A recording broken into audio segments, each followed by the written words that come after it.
ಎಲ್ಲರಿಗೂ ನಮಸ್ಕಾರ ಸ್ನೇಹಿತರೆ. ಈ ರಾಶಿಯವರಿಗೆ ರಾಜಯೋಗ, ಹುಣ್ಣಿಮೆಯ ನಂತರ ಮುಟ್ಟಿದ್ದೆಲ್ಲ ಚಿನ್ನ, ಕೋಡಿಶ್ರೀ ಸ್ಫೋಟಕ ಭವಿಷ್ಯ. ಕೋಡಿಶ್ರೀಗಳು ಏಪ್ರಿಲ್ 12ರ ಹುಣ್ಣಿಮೆಯ ನಂತರದ ಭವಿಷ್ಯವನ್ನ ನುಡಿದಿದ್ದಾರೆ. ಕೋಡಿಶ್ರೀ ನುಡಿಯುವ ಭವಿಷ್ಯ 100% ನಿಜವಾಗುತ್ತೆ. ಅವರು ಹೇಳಿದ ಪ್ರತಿಯೊಂದು ಘಟನೆಗಳು ನಡೆಯುತ್ತವೆ. ಕೋಡಿಶ್ರೀಗಳ ಪ್ರಕಾರ 6 ರಾಶಿಯವರಿಗೆ ರಾಜಯೋಗ ಶುರುವಾಗಿದೆ. ಈ ರಾಶಿಯವರು ಪ್ರತಿಯೊಂದು ಕ್ಷೇತ್ರದಲ್ಲೂ ಅಧಿಕ ಲಾಭವನ್ನ ಪಡೆಯುತ್ತಾರೆ. ತಮ್ಮ ಜೀವನದಲ್ಲಿ ಎಲ್ಲಾ ರೀತಿಯ ಸಮಸ್ಯೆಗಳಿಂದ ಮುಕ್ತರಾಗ್ತಾರೆ. ಹಾಗಾದ್ರೆ ರಾಜಯೋಗ ಇರುವ ರಾಶಿಗಳು ಯಾವುವು, ಯಾವ ಕ್ಷೇತ್ರದಲ್ಲಿ ಅದೃಷ್ಟ ಹೊಂದಿರುತ್ತಾರೆ, ಯಾವ ಕ್ಷೇತ್ರದಲ್ಲಿ ಅವರು ಮುಟ್ಟಿದ್ದೆಲ್ಲ ಚಿನ್ನವಾಗಲಿದೆ, ಕೋಡಿಶ್ರೀಗಳು ನುಡಿದಂತಹ ಭವಿಷ್ಯದಲ್ಲಿ ಏನಿದೆ ಎಂಬುದನ್ನ ಈಗ ತಿಳಿಯೋಣ. ಜೊತೆಗೆ ಏಪ್ರಿಲ್ 12 ಹುಣ್ಣಿಮೆಯ ದಿನ ಯಾವೆಲ್ಲ ಪರಿಹಾರಗಳನ್ನು ಮಾಡಿದ್ರೆ ಸಂಪೂರ್ಣ ಅದೃಷ್ಟ ನಿಮ್ಮದಾಗುತ್ತೆ ಎನ್ನುವ ಬಗ್ಗೆ ಕೂಡ ನೋಡೋಣ. ಬನ್ನಿ. ಅದಕ್ಕೂ ಮುಂಚೆ ನೀವು ನಮ್ಮ ಚಾನಲ್ಗೆ ಸಬ್ಸ್ಕ್ರೈಬ್ ಆಗಿಲ್ಲ ಅಂದ್ರೆ ಈಗಲೇ ಸಬ್ಸ್ಕ್ರೈಬ್ ಆಗಿ, ಹಾಗೆ ವಿಡಿಯೋಗೆ ಲೈಕ್ ಮಾಡಿ, ವಿಡಿಯೋವನ್ನು ಸ್ಕಿಪ್ ಮಾಡದೆ ಕೊನೆ ತನಕ ನೋಡಿ. ಮಕರ ರಾಶಿ. ಕೋಡಿಶ್ರೀರವರ ಪ್ರಕಾರ ಮಕರ ರಾಶಿಯವರಿಗೂ ರಾಜಯೋಗವಿದೆ. ಹುಣ್ಣಿಮೆಯ ನಂತರ ಅದೃಷ್ಟ ಲಕ್ಷ್ಮಿ ಒಲಿಯುತ್ತಾಳೆ. ಮನೆಯಲ್ಲಿ ಹಣದ ಸಮಸ್ಯೆ ಇದ್ರೆ, ನಾನಾ ಸಮಸ್ಯೆಗಳಿಂದ ನೀವು ಬಳಲ್ತಾ ಇದ್ರೆ ಎಲ್ಲಾ ಸಮಸ್ಯೆಗಳು ದೂರವಾಗುತ್ತವೆ. ಅದೃಷ್ಟದ ಪಟ್ಟಿಯಲ್ಲಿ ಮಕರ ರಾಶಿಯವರು ಇರೋದ್ರಿಂದ ಲಕ್ಷ್ಮೀ ದೇವಿ ಎಲ್ಲಾ ರೀತಿಯ ಸಮಸ್ಯೆಗಳನ್ನ ದೂರ ಮಾಡ್ತಾಳೆ. ಜೀವನದಲ್ಲಿ ಎಲ್ಲಾ ರೀತಿಯ ಸಮಸ್ಯೆಗಳನ್ನ ಬಗೆಹರಿಸ್ತಾಳೆ. ಆದ್ರೆ ಹುಣ್ಣಿಮೆಯಂದು ನೀವು ಕೆಲವು ಪರಿಹಾರಗಳನ್ನ ಮಾಡೋದ್ರಿಂದ ಜೀವನದುದ್ದಕ್ಕೂ ಸಮಸ್ಯೆಗಳು ನಿಮಗೆ ಎದುರಾಗೋದಿಲ್ಲ. ಆ ಪರಿಹಾರಗಳನ್ನ ಕೊನೆಯಲ್ಲಿ ನೀಡಲಾಗಿದೆ, ಅದನ್ನ ತಪ್ಪದೆ ಅನುಸರಿಸಿ. ಮಕರ ರಾಶಿಗೆ ಸೇರಿದ ಜನರಿಗೆ ಹುಣ್ಣಿಮೆ ಆನಂದಮಯವಾದಂತಹ ದಿನವಾಗಿರಲಿದೆ. ಮಕರ ರಾಶಿಗೆ ಸೇರಿದ ಜನರು ತಮ್ಮ ಆಪ್ತರು ಮತ್ತು ಸ್ನೇಹಿತರೊಂದಿಗೆ ಧಾರ್ಮಿಕ ಸ್ಥಳಕ್ಕೆ ಭೇಟಿ ನೀಡುವ ಬಗ್ಗೆ ಯೋಜನೆಯನ್ನ ರೂಪಿಸುವವರು ಮತ್ತು ಯಾವುದಾದ್ರೂ ಗುರುಗಳ ಆಶೀರ್ವಾದವೂ ಲಭಿಸುವುದು. ನಿಮಗೆ ವಿಶೇಷ ವ್ಯಕ್ತಿಗಳ ಸಹಾಯದಿಂದ ಆರ್ಥಿಕ ಸ್ಥಿತಿ ಉತ್ತಮವಾಗಿರಲಿದೆ. ನಿಮ್ಮ ಕೆಲಸದ ನಡುವೆ ನಿಮಗೆ ಪ್ರೀತಿ ಮಾಡಲು ಅವಕಾಶ ಲಭಿಸುವುದು. ಕುಂಭರಾಶಿ. ಕುಂಭರಾಶಿಯವರು ಹುಣ್ಣಿಮೆಯ ನಂತರ ಹಣದ ಕ್ಷೇತ್ರದಲ್ಲಿ ಅಧಿಕ ಲಾಭ ಗಳಿಸ್ತಾರೆ. ಹಣದ ಸಮಸ್ಯೆ ದೂರವಾಗುತ್ತೆ. ಸಾಲದ ಸುಳಿಯಲ್ಲಿದ್ರೆ, ಹಣದ ನಷ್ಟವಿದ್ರೆ ಇನ್ನು ಮುಂದೆ ಚಿಂತಿಸುವ ಅಗತ್ಯವಿಲ್ಲ. ಕುಂಭರಾಶಿಯವರಿಗೆ ಲಕ್ಷ್ಮೀ ದೇವಿ ಒಲಿಯಲಿದ್ದಾಳೆ. ಈ ಹುಣ್ಣಿಮೆಯ ದಿನ ಕೆಲವು ಕ್ರಮಗಳನ್ನು ಅನುಸರಿಸಿದ್ದೇ ಆದಲ್ಲಿ ಲಕ್ಷ್ಮೀ ದೇವಿ ಒಲಿಯೋದ್ರಲ್ಲಿ ಅನುಮಾನವೇ ಇಲ್ಲ. ಲಕ್ಷ್ಮೀ ದೇವಿ ನಿಮ್ಮ ಮನೆಯನ್ನ ಪ್ರವೇಶ ಮಾಡ್ತಾಳೆ. ಹೀಗೆ ಕುಂಭರಾಶಿಯವರಿಗೆ ರಾಜಯೋಗ ಆರಂಭವಾಗಿದೆ ಎಂದು ಕೋಡಿಶ್ರೀ ಹೇಳಿದ್ದಾರೆ. ವೃಷಭ ರಾಶಿ. ಕೋಡಿಶ್ರೀಗಳ ಪ್ರಕಾರ ವೃಷಭ ರಾಶಿಯವರಿಗೆ ರಾಜಯೋಗವಿದೆ. ವೃಷಭ ರಾಶಿಯವರು ಅದೃಷ್ಟದ ಪಟ್ಟಿಯಲ್ಲಿದ್ದಾರೆ. ಹುಣ್ಣಿಮೆಯ ನಂತರ ವೃಷಭ ರಾಶಿಯವರ ಮನೆಗೆ ಅದೃಷ್ಟ ಲಕ್ಷ್ಮಿ ಪ್ರವೇಶ ಮಾಡ್ತಾಳೆ. ಆರೋಗ್ಯ ಸಮಸ್ಯೆ, ನಕಾರಾತ್ಮಕ ಶಕ್ತಿ ಇದ್ರೆ, ಮನೆಯಲ್ಲಿ ಯಾವುದೇ ರೀತಿಯ ಏಳಿಗೆ ಕಂಡು ಬಂದಿಲ್ಲ ಅಂದ್ರೆ ಇದರಿಂದ ಮುಕ್ತರಾಗುವಿರಿ. ಮನೆಯಲ್ಲಿ ಹಣ ತುಂಬಿರಲಿದೆ. ಆರ್ಥಿಕ ಜೀವನ ಅಚ್ಚರಿ ಮೂಡಿಸುವಂತೆ ಬದಲಾಗಿದೆ. ಇದಕ್ಕೆ ಕೆಲ ಪರಿಹಾರಗಳನ್ನ ನೀವು ಪಾಲಿಸಬೇಕಾಗುತ್ತದೆ. ಆ ಪರಿಹಾರಗಳನ್ನ ಕೊನೆಯಲ್ಲಿ ನೀಡಲಾಗಿದೆ. ಅದನ್ನ ನೀವು ಅನುಸರಿಸಿ ನಿಮ್ಮ ಮನೆಯ ಬಾಗಿಲಿಗೆ ಬಂದು ನಿಂತಿರುವ ಲಕ್ಷ್ಮೀ ದೇವಿಯನ್ನ ಮನೆಗೆ ಆಹ್ವಾನಿಸಿ. ವೃಷಭ ರಾಶಿಗೆ ಸೇರಿದ ಜನರಿಗೆ ಹುಣ್ಣಿಮೆ ಅತ್ಯಂತ ಲಾಭದಾಯಕವಾಗಿರಲಿದೆ. ವೃಷಭ ರಾಶಿಗೆ ಸೇರಿದ ಜನರು ಧಾರ್ಮಿಕ ಹಾಗೂ ಸಾಮಾಜಿಕ ಕಾರ್ಯಗಳಲ್ಲಿ ಭಾಗವಹಿಸುವ ಅವಕಾಶ ಲಭಿಸುವುದು.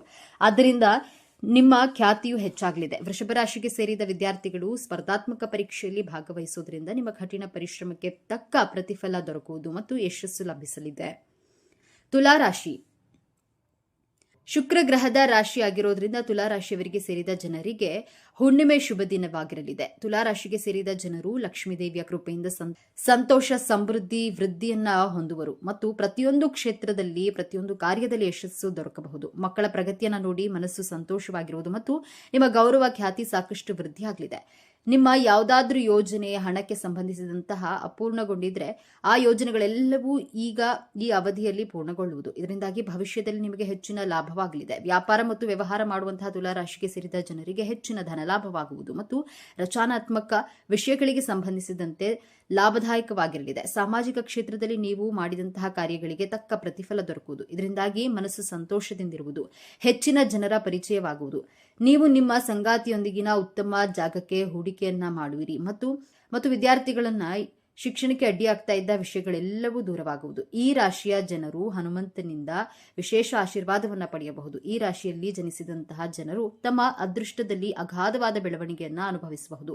ದೀರ್ಘಕಾಲದಿಂದ ಬಾಕಿ ಉಳಿದಿರುವಂತಹ ಕೆಲಸಗಳನ್ನ ಪೂರ್ಣಗೊಳಿಸುವುದರ ಜೊತೆಗೆ ಆರ್ಥಿಕ ಲಾಭವೂ ಇರಬಹುದು. ದೀರ್ಘಕಾಲದ ಒತ್ತಡದಿಂದ ನೀವು ಪರಿಹಾರವನ್ನ ಪಡೆಯಬಹುದು. ನಿಮ್ಮ ಕುಟುಂಬದೊಂದಿಗೆ ನೀವು ಉತ್ತಮ ಸಮಯವನ್ನ ಕಳೆಯಬಹುದು. ಆತ್ಮವಿಶ್ವಾಸ ವೇಗವಾಗಿ ಹೆಚ್ಚಾಗಬಹುದು. ವ್ಯವಹಾರದಲ್ಲಿ ನೀವು ಸಾಕಷ್ಟು ಲಾಭವನ್ನು ಪಡೆಯಬಹುದು. ಆತ್ಮವಿಶ್ವಾಸ ವೇಗವಾಗಿ ಹೆಚ್ಚಬಹುದು. ವ್ಯಾಪಾರದಲ್ಲಿ ನೀವು ಬಯಸಿದ ಯಶಸ್ಸು ಸಾಧಿಸಬಹುದು. ಸಮಾಜದಲ್ಲಿ ಗೌರವ ವೇಗವಾಗಿ ಹೆಚ್ಚಾಗಬಹುದು. ಆರ್ಥಿಕ ಪರಿಸ್ಥಿತಿ ಉತ್ತಮವಾಗಿರಲಿದೆ. ಹಠಾತ್ ಆರ್ಥಿಕ ಲಾಭದ ಸಾಧ್ಯತೆಗಳು ಇವೆ. ಸಿಂಹರಾಶಿ. ಸಿಂಹರಾಶಿಯವರಿಗೆ ರಾಜಯೋಗ ಆರಂಭವಾಗಿದೆ. ವಾಹನ ಮತ್ತು ಮನೆ ಖರೀದಿ, ಉದ್ಯೋಗ ಆರಂಭಿಸುವಂತಹ ಕನಸು ನನಸಾಗಲಿದೆ. ಸಿಂಹರಾಶಿಯವರು ಎಲ್ಲಾ ಕ್ಷೇತ್ರದಲ್ಲಿ ಅಭಿವೃದ್ಧಿ ಕಾಣುವಿರಿ. ಹುಣ್ಣಿಮೆಯ ನಂತರ ನಿಮ್ಮ ಜೀವನವೇ ಬದಲಾಗಲಿದೆ. ಮನೆ ಖರೀದಿಯ ನಿಮ್ಮ ಕನಸು ನನಸಾಗಲಿದೆ. ಹೊಸ ಉದ್ಯೋಗ ಆರಂಭಿಸಬೇಕು ಅಂದುಕೊಂಡಿದ್ದಲ್ಲಿ ಈ ಸಮಯ ಉತ್ತಮವಾಗಿದೆ. ಸಿಂಹರಾಶಿಯವರು ಮುಟ್ಟಿದ್ದೆಲ್ಲವೂ ಚಿನ್ನವಾಗಲಿದೆ. ಆದರೆ ಇದಕ್ಕಾಗಿ ಕೆಲ ಪರಿಹಾರಗಳನ್ನು ಪಾಲಿಸಬೇಕು. ಆ ಪರಿಹಾರಗಳನ್ನು ಕೆಳಗೆ ನೀಡಲಾಗಿದೆ. ಅದನ್ನು ಅನುಸರಿಸಿ ಪೂರ್ಣಿಮೆಯಂದು ಶುಭ ಯೋಗ ರೂಪುಗೊಳ್ಳೋದ್ರಿಂದ ಸಿಂಹರಾಶಿಯ ಜನರಲ್ಲಿ ಬುದ್ಧಿವಂತಿಕೆ ಹೆಚ್ಚಾಗುತ್ತೆ. ಹೊಸ ವ್ಯಾಪಾರ ಉದ್ಯಮದಲ್ಲಿ ತಮ್ಮ ಸ್ಥಾನವನ್ನು ಭದ್ರಪಡಿಸಿಕೊಳ್ಳಲು ಸಾಧ್ಯವಾಗುತ್ತೆ. ಮಂಗಳಕರ ಯೋಗದ ಪರಿಣಾಮ ಹೊಸ ವರ್ಷದವರೆಗೂ ಉಳಿಯುತ್ತದೆ. ಇದರಿಂದಾಗಿ ಮುಂಬರುವಂತಹ ವರ್ಷ ನಿಮಗೆ ತುಂಬಾ ಮಂಗಳಕರವಾಗಿರುತ್ತೆ. ನಿಮ್ಮ ಕುಟುಂಬದ ಸದಸ್ಯರು ಎಲ್ಲ ಅಗತ್ಯಗಳನ್ನು ಪೂರೈಸಲು ನಿಮಗೆ ಸಾಧ್ಯವಾಗುತ್ತೆ. ಇದರಿಂದಾಗಿ ಎಲ್ಲರೂ ತುಂಬಾ ಸಂತೋಷದಿಂದಿರ್ತಾರೆ. ನಿಮ್ಮ ಜೀವನದಲ್ಲಿ ಹೊಸ ಬೆಳಕು ಮೂಡುತ್ತದೆ ಎಂದು ಕೋಡಿಶ್ರೀಗಳು ಹೇಳಿದ್ದಾರೆ. ಕನ್ಯಾ ರಾಶಿಯವರು ರಾಜಯೋಗದ ಪಟ್ಟಿಯಲ್ಲಿದ್ದಾರೆ. ಕನ್ಯಾ ರಾಶಿಯವರು ಉದ್ಯೋಗ ಸಮಸ್ಯೆಯಿಂದ ಬಳಲ್ತಾ ಇದ್ರೆ, ಮದುವೆ ವಿಚಾರದಲ್ಲಿ ಸೋಲು ಆಗ್ತಾ ಇದ್ರೆ ಈ ಸಮಸ್ಯೆ ದೂರವಾಗಲಿದೆ. ಹುಣ್ಣಿಮೆಯ ನಂತರ ಕನ್ಯಾ ರಾಶಿಯವರ ಮೇಲೆ ಲಕ್ಷ್ಮೀದೇವಿ ಆಶೀರ್ವಾದ ಸಿಗಲಿದೆ. ಹುಣ್ಣಿಮೆಯ ನಂತರ ನೀವು ಸಮಸ್ಯೆಗಳಿಗೆ ಮುಕ್ತರಾಗುವಿರಿ. ಕೆಲ ಕಾರ್ಯಗಳನ್ನ ಹುಣ್ಣಿಮೆಯಂದು ನಿರ್ವಹಿಸಿದ್ರೆ ಕನ್ಯಾ ರಾಶಿಯವರಿಗೆ ಎಂದೂ ಕೂಡ ಹಣದ ಸಮಸ್ಯೆ ಎದುರಾಗುವುದಿಲ್ಲ. ಕನ್ಯಾ ರಾಶಿಯವರು ನಿರ್ವಹಿಸಬೇಕಾದ ಕ್ರಮಗಳು ಈ ಕೆಳಗೆ ನೀಡಲಾಗಿದೆ.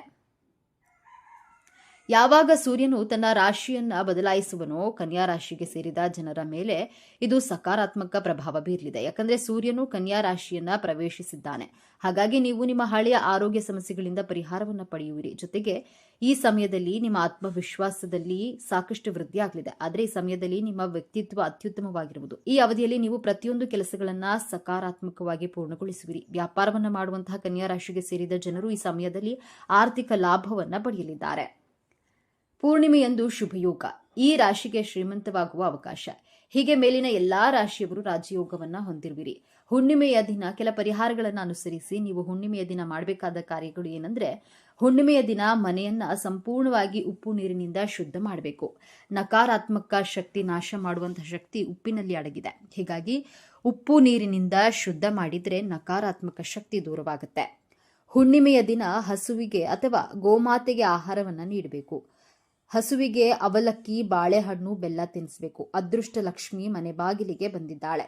ಈ ಕಾರ್ಯ ಮಾಡುವ ಮೂಲಕ ಆಕೆಯನ್ನ ನೀವು ಮನೆಯ ಒಳಗೆ ಬರಮಾಡಿಕೊಳ್ಳಿ. ಹುಣ್ಣಿಮೆಯ ದಿನ ಮಾಂಸ, ಮದ್ಯಪಾನ, ಧೂಮಪಾನ ಮಾಡಬೇಡಿ. ಹುಣ್ಣಿಮೆಯ ಪವಿತ್ರ ದಿನ ಲಕ್ಷ್ಮೀದೇವಿ ಮನೆಗೆ ಆಗಮಿಸ್ತಾಳೆ. ಈ ಪವಿತ್ರ ದಿನ ಮನೆ ಸ್ವಚ್ಛವಾಗಿದ್ರೆ ಲಕ್ಷ್ಮೀದೇವಿ ಮನೆಗೆ ಆಗಮಿಸ್ತಾಳೆ. ಇನ್ನು ಹುಣ್ಣಿಮೆಯ ದಿನ ಮನೆಯ ಮುಂದೆ ರಂಗೋಲಿಯನ್ನ ಬಿಡಿಸಬೇಕು. ಇದು ಲಕ್ಷ್ಮೀದೇವಿಯನ್ನ ಆಕರ್ಷಿಸುತ್ತದೆ. ಈ 4 ಪರಿಹಾರಗಳನ್ನ ಪಾಲಿಸಿದ್ದೇ ಆದಲ್ಲಿ ಹುಣ್ಣಿಮೆಯ ನಂತರ ನಿಮಗೆ ಯಾವುದೇ ಸಮಸ್ಯೆಗಳು ಇರುವುದಿಲ್ಲ. ರಾಜಯೋಗದ ಸಂಪೂರ್ಣ ಫಲವನ್ನ ನೀವು ಪಡೆಯುವಿರಿ. ಸ್ನೇಹಿತರೆ, ಈ ಮಾಹಿತಿ ನಿಮಗೆ ಇಷ್ಟವಾಗಿದ್ದಲ್ಲಿ ದಯವಿಟ್ಟು ಶೇರ್ ಮಾಡಿ, ಲೈಕ್ ಮಾಡಿ ಮತ್ತು ನಮ್ಮ ಚಾನೆಲ್ಗೆ ಸಬ್ಸ್ಕ್ರೈಬ್ ಆಗಿ. ಎಲ್ಲರೂ ಭಕ್ತಿಯಿಂದ ಓಂ ಶ್ರೀ ಮಹಾಲಕ್ಷ್ಮಿ ನಮಃ ಅಂತ ಕಾಮೆಂಟ್ ಮಾಡಿ. ಧನ್ಯವಾದಗಳು.